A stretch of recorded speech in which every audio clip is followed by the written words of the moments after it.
en común un campesino huanuqueño, un estudiante limeño y un exiliado chileno. Todos ellos fueron parte de nuestra historia, donde nuestra región estuvo involucrada. En ello tenemos heridas que aún no han cicatrizado. Revoluciones, dictaduras, guerrillas y protestas sociales.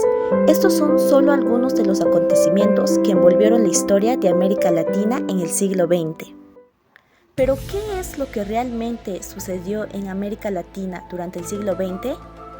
Conozcamos más de esta historia. El siglo XX comienza desde el año de 1900 hasta el año 1999, donde hubo revoluciones que sacudieron el continente. En ello tenemos la Revolución Cubana en el año de 1959, que fue un cambio radical en Cuba, donde Fidel Castro y sus seguidores tomaron el poder. ¿Por qué esto fue importante? Debido a que querían la igualdad y liberarse de la influencia de Estados Unidos. ¿Pero qué pasó? Pues Cuba se convirtió en un país socialista. Asimismo, para Argentina, Brasil y Chile fue una época de momentos oscuros. En ello contaban con el Plan Cóndor, la sombra que unió a las dictaduras. Esto fue un acuerdo secreto entre las dictaduras de estos países de Sudamérica en los años 70 y 80. Un ejemplo de ello es que si un chileno que era buscado por la dictadura de Pinochet que se iba a Argentina, el Plan Cóndor permitía que los militares argentinos lo capturaran y lo entregaran a los chilenos, o incluso los eliminaran ellos mismos. El resultado de todo esto es que miles de personas fueron torturadas, asesinadas y secuestradas, sin importar las fronteras. Asimismo, durante esta época hubo cambios sociales y culturales, tales como la migración, el crecimiento de las ciudades, la música y el arte, que fueron parte de ello. Pero, ¿qué pasó con Perú en este siglo XX? Perú tuvo un nuevo movimiento llamado APRA, que fue dirigido por Víctor Raúl Haya de la Torre, quien buscaba que los países latinoamericanos se establecieran como un país que solo dependieran de ellos mismos, así sacando todo tipo de lazos con Estados Unidos. En ello tenemos al Perú, que era un sistema aristocrático, que se basaba en las familias adineradas para poder asumir el mandato del país. Continuamente, nuestra región Huánuco también estuvo involucrada en todo esto, debido a que varias personas emigraban a las ciudades de La Unión y Yata. Durante todo este periodo, Huánuco fue importante debido a que exportó varios productos, tales como la coca, la madera y el café. Esto fue uniendo lazos con Estados Unidos para así generar una gran unión entre estos dos países. ¿Cómo es la influencia estadounidense en nuestra región? América para los americanos. Una simple frase en la que se materializa la política exterior norteamericana de los últimos 200 años. Mediante esta frase, ¿cómo es la influencia estadounidense en nuestra región? La influencia de Estados Unidos en Perú, como en otras naciones de América Latina, se manifiesta en múltiples dimensiones, incluyendo la política, la economía y la cultura. Esta influencia tiene raíces históricas profundas y continúa evolucionando en el contexto de las dinámicas globales contemporáneas. En ello tenemos la cooperación militar. Estados Unidos y Perú mantienen relaciones de cooperación en materia de defensa y seguridad. El gobierno peruano ha autorizado el ingreso de militares estadounidenses al país para realizar entrenamientos conjuntos con las Fuerzas Armadas peruanas y la Policía Nacional. Asimismo, Perú se posiciona como uno de los principales receptores de asistencia militar y policial de la región por parte de Estados Unidos. A través de los años, miles de miembros de las fuerzas de seguridad peruana han recibido capacitación por parte de Estados Unidos. Pero esta presencia militar estadounidense en Perú genera controversia y preocupación por la soberanía nacional. Algunos analistas señalan que la influencia de Estados Unidos puede limitar la capacidad de Perú para fortalecer su soberanía y diversificar sus relaciones económicas y políticas con otros países. Asimismo, la influencia de Estados Unidos en Perú se extiende a la cultura, las tradiciones y otros aspectos de la vida cotidiana. En ello tenemos la influencia cultural y tradicional. Allí tenemos el idioma. Aunque el español es el idioma oficial de Perú, el inglés también tiene presencia, especialmente en áreas urbanas y entre las generaciones más jóvenes. Cabe decir que nuestras lenguas, como el quechua, el aymara y el shipibo y otros más, son el espejo de nuestra alma. Refleja quiénes somos, de dónde venimos y hacia dónde queremos ir. Es el legado más valioso que nos dejaron nuestros antepasados, un legado que debemos honrar y transmitir a las futuras generaciones. Debido a la influencia estadounidense en nuestra región de Perú, el legado de nuestras lenguas ancestrales está perdiendo mucho valor y no se está practicando y mucho menos tomando importancia.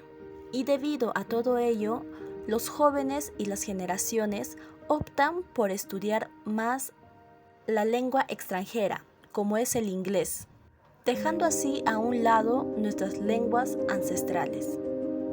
Ahora pasamos a otro punto.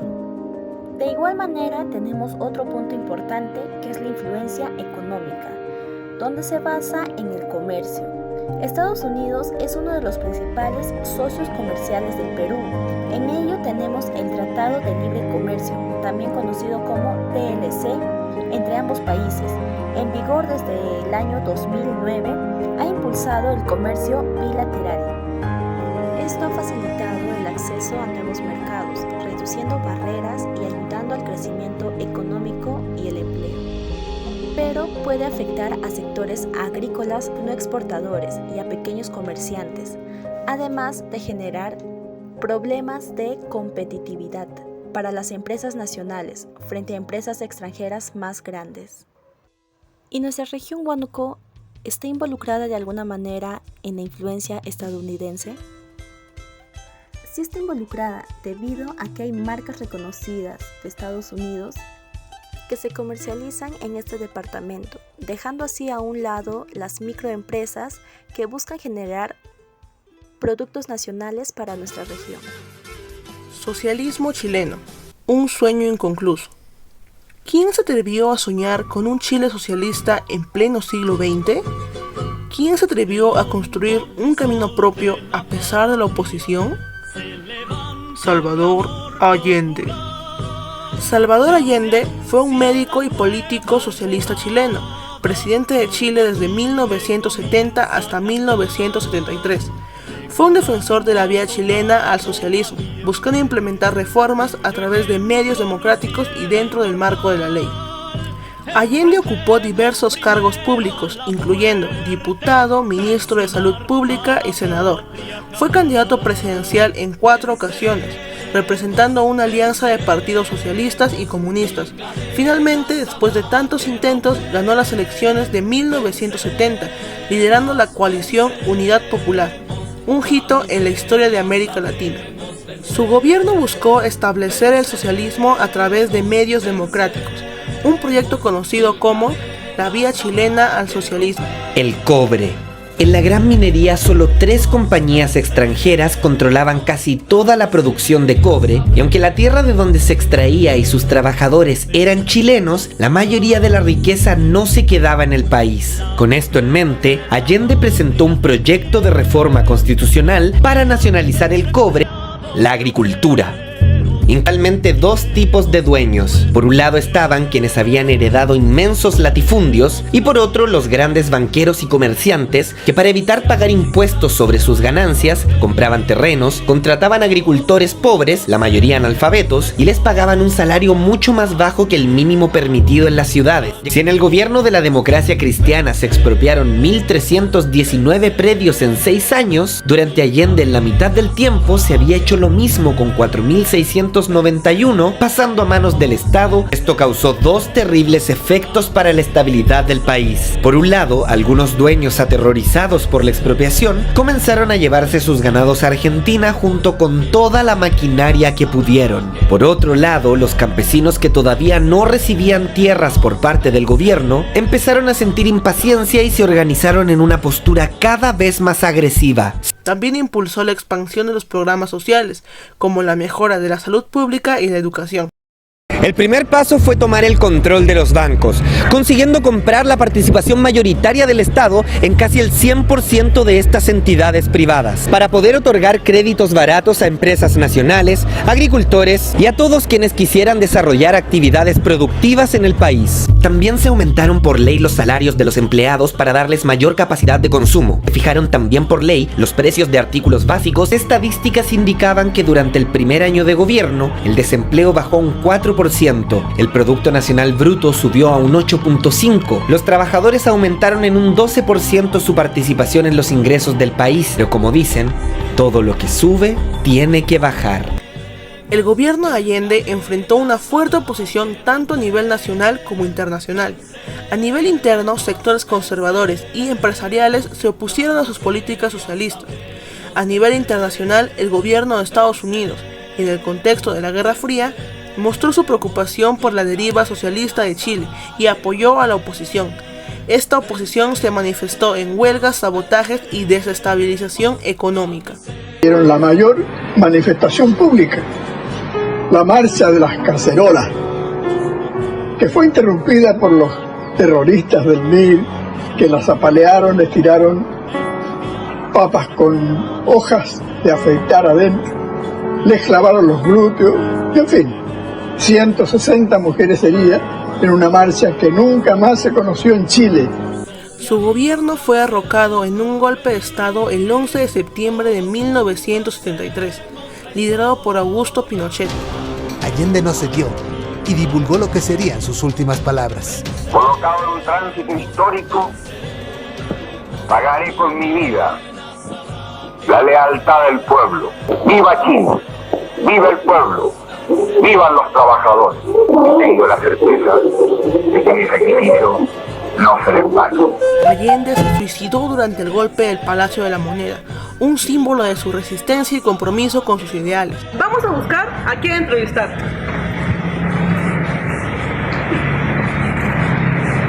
Buenas tardes. Sí.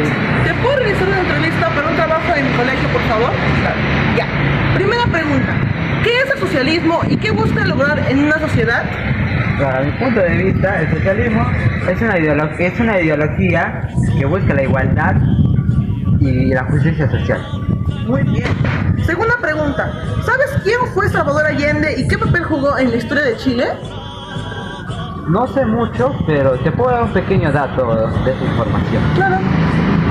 Salvador Allende fue un político chileno que se convirtió en presidente socialista en 1970. ¿Pero qué pasó después de que Salvador Allende fue derrocado? Muchas preguntas surgieron en los pobladores de Chile. Algunas personas que pertenecían a los sectores opositores a Allende vieron en Pinochet una figura que restauraría el orden y la estabilidad, temiendo una deriva comunista. Por otro lado, los seguidores de Allende y defensores de los derechos humanos rechazaron el golpe desde el principio. Sin embargo, ninguno de estos dos bandos sabía con exactitud el terrible y extenso futuro que les esperaba. Continuando con esta historia, vamos a hablar sobre un cóndor. Pero no vamos a hablar del cóndor Pasa, ni tampoco del cuento El vuelo de los cóndores, sino hablaremos de un cóndor mucho más terrible, la Operación Cóndor.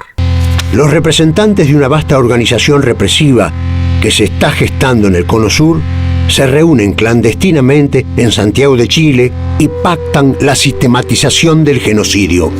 Aquel día se formalizaba el nefasto plan que buscaría desangrar nuestro continente durante la siguiente década. La Operación Cóndor fue una red de represión transnacional establecida a mediados de la década de 1970 entre las dictaduras militares de Argentina, Jorge Rafael Videla, Bolivia, Hugo Banzer, Chile, Augusto Pinochet, Paraguay, Alfredo Stroessner y Uruguay, Juan María Bordaberry. Esta alianza, que contó con la participación indirecta o esporádica de otros países sudamericanos y el apoyo tácito de Estados Unidos, tenía como objetivo eliminar a cualquier opositor político, incluyendo a sus familias, bajo la etiqueta de subversivos. El contexto de la Guerra Fría y el temor al comunismo fueron cruciales para la formación y el funcionamiento de la Operación Cóndor. La coordinación entre los servicios de inteligencia de los países miembros permitió la persecución implacable de los opositores, incluso fuera de sus fronteras nacionales. Métodos brutales como la tortura,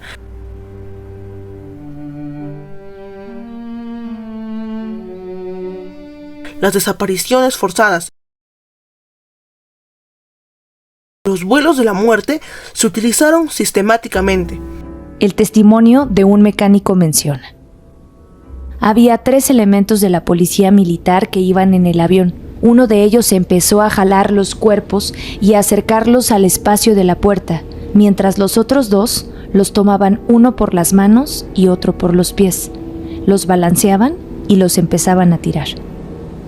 Entre las víctimas más conocidas se encuentran Orlando Letelier. Puso en marcha su automóvil en Sheridan Square, una plazoleta ubicada en uno de los barrios más elegantes de Washington. La inmediata explosión de una bomba colocada en la parte de abajo del vehículo terminó con su vida y con la de sus Torres, asesinados en el extranjero. El apoyo de Estados Unidos a través de asistencia técnica. Describe tal como describiríamos hoy las distintas fases del operativo, quiénes componían, cómo actuaban. El entrenamiento a las fuerzas de seguridad considera una mancha en la historia de las relaciones entre Estados Unidos e Iberoamérica. Tras el fin de las dictaduras, la lucha por la justicia ha sido larga y compleja. Leyes de amnistía y presiones militares obstaculizaron los procesos judiciales. Si bien se lograron avances significativos en países como Argentina con el juicio a las juntas, su fe en los valores en base a los cuales se constituyó la nación y su imagen internacional severamente dañada, solicito que al fallar en definitiva se los condene a las siguientes penas. Jorge Rafael Videla, reclusión perpetua con la más la accesoria del artículo 52 del Código Penal. En otros, como Uruguay y Paraguay, la impunidad sigue siendo un problema. Las madres y abuelas de Plaza de Mayo en Argentina continúan buscando a sus nietos apropiados durante la dictadura. Mi hija estaba embarazada de 5 meses cuando se la llevaron. Mi nieto tiene que haber nacido en agosto del año pasado. Hasta ahora no he podido saber nada de él. Lo único que sabemos es que los chicos nacen, pero se los dejan en los establecimientos así, casas cunas con NN, y no podemos encontrarnos nunca con nuestros Operación Cóndor enfatiza el legado de la operación, el trauma social, la lucha por la memoria, la verdad y la justicia, y la necesidad de mantener la lucha contra el autoritarismo y la impunidad en Sudamérica. La operación sirve como un recordatorio de los peligros del autoritarismo y la importancia de defender los derechos humanos.